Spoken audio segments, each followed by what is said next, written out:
police really comes under the scanner for the way they dealt with the situation unfolding at that Aam Aadmi Party rally. 2 days after that incident and that rally, the Chief Minister Arvind Kejriwal has finally broken his silence, saying no one anticipated that Gajendra Singh would kill himself. He's also apologized for not stopping his speech. He's come under sharp attack for being insensitive and carrying on with that rally, remember.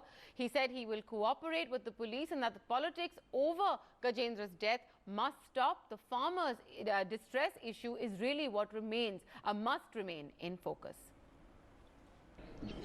देखिए 2 दिन पहले आम आदमी party की किसान rally में जंतर मंतर पे एक किसान ने आत्महत्या की।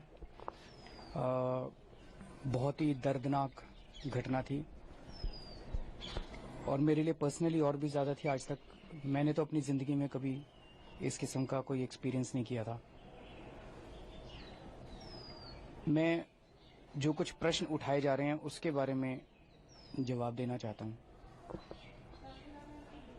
पहली चीज तो ये कि उस दिन जब हम लोग पहुंचे स्टेज के ऊपर, स्टेज से वो पेड़ थोड़ी दूरी पे था। आप लोग सब मौजूद थे, आपको पता है। बीच में प्लेटफॉर्म के ऊपर सारे मीडिया कर्मी खड़े थे, उसके पीछे पेड़ था और पेड़ की ऊपर बैनर लगे हुए थे और पेड़ की झाड़ियों की वजह से पेड़ के अंदर क्या चल रहा है कुछ भी स्टेज से दिखाई नहीं दे रहा था। हमारे पास 1-2 वॉलंटियर बीच में दौड़े दौड़े आए कि पेड़ के ऊपर कुछ हलचल हो रही है, कुछ गड़बड़ हो रही है। उस वक्त हम स्टेज से कुछ अनाउंस नहीं कर सकते थे। अगर हम स्टेज से कुछ भी अनाउंस करते तो तुरंत सारी भीड़ जो है वो पेड़ की तरफ दौड़ सकती थी। उधर कुछ मीडिया वालों के कैमरे में शायद, बिकॉज कैमरे का फोकस वो होता है, कुछ दिखाई दे रहा था। धीरे धीरे ये पता चलने लगा कि वहां कोई शख्स आत्महत्या करने की कोशिश कर रहा है, लेकिन कंफर्म नहीं था। इसीलिए इस बात को भी हम स्टेज से अनाउंस नहीं कर सकते थे क्योंकि ये फिर वहां पे भगदड़ मच जाती। हम बार बार ये कह रहे थे कि पेड़ पे कुछ गलत हो रहा है, पुलिस वाले चढ़ के वो करो, पुलिस वाले चढ़ के। पेड़ के नीचे कुछ गेस्ट टीचर्स थे, कुछ पुलिस वाले थे, कुछ वॉलंटियर्स थे, वो ऊपर की तरफ देख रहे थे। लेकिन मुझे ईमानदारी से मुझे ये लगता है कि शायद उन्होंने भी ये नहीं सोचा होगा कि कोई एक्चुअली शख्स वहां आके आत्महत्या कर लेगा। इस वक्त हमें एक दूसरे के ऊपर आरोप प्रत्यारोप की बजाय हम ये कहें सारी पुलिस वाले खराब हैं, ये भी ठीक नहीं है। वहां पे जितने भी पुलिस वाले थे,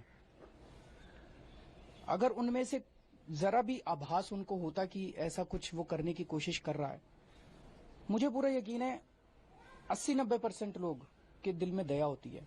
कोई ना कोई तो ऊपर चढ़ के उसको बचाने की कोशिश कर। उनको मुझे लगता है जेन्युइनली उन लोगों को ऐसा नहीं लगा होगा। और शायद तो जब ये उसकी बॉडी नीचे उतरी तो पता चला कि वो जिंदा है और उसको तुरंत अस्पताल भेजा गया। कुछ आम आदमी पार्टी के वॉलंटियर्स उसको अस्पताल लेके गए। उसके बाद मैंने बोलना शुरू किया और मैंने कहा कि बोलने का बिल्कुल मन नहीं करा, ग्लानि आ रही है। लेकिन फिर मैंने अपनी बात, मेरे को 1 घंटे का भाषण देना था, मैंने शायद 10-15 मिनट मैं अपनी बात समेटने की कोशिश की। मुझे लगता है हाँ ये मेरी गलती थी, शायद मुझे नहीं बोलना चाहिए था उस टाइम। लेकिन उस टाइम ये बात नहीं सूझी। उसकी वजह से किसी की भी संवेदना को अगर ठेस पहुंची, मैं उसके लिए माफी मांगता हूं। ये जो नाटक चल रहा है पिछले 1-2 दिन से, ये ठीक नहीं है। अगर हम इस पे, मेरे को मोटे मोटे 3 मुद्दे नजर आते हैं। एक मुद्दा ये कि अगर हम सब लोग एज अ कंट्री, देश, ये मान ले कि किसानों की मर्जी के बिना उनकी जमीनें नहीं छीनी जाएंगी, ये बहुत बड़ा मुद्दा है उनके लिए, किसानों के लिए। दूसरा मुद्दा है कि किसानों को उनकी फसलों का उचित दाम दिया जाएगा। स्वामीनाथन रिपोर्ट जो कहती है कि लागत से 50% ज्यादा उनको दाम मिलना चाहिए।